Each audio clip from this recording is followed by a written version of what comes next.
पहला सवाल, इंसान को किस मौत में सबसे ज्यादा दर्द होता है?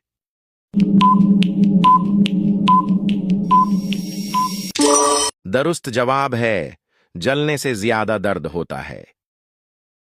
दूसरा सवाल, इंसान के जिस्म का सबसे गंदा हिस्सा कौन सा है?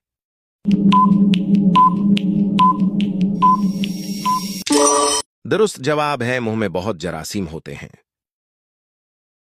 तीसरा सवाल, इंसान के जिस्म का सबसे साफ हिस्सा कौन सा है?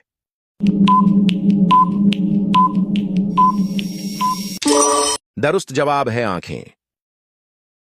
चौथा सवाल, कौन सा इंसानी उज़ू मरने के बाद भी काम करता रहता है?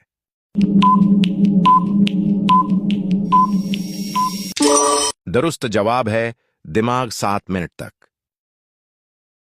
पांचवां सवाल, इंसान के किस हिस्से को पसीना नहीं आता?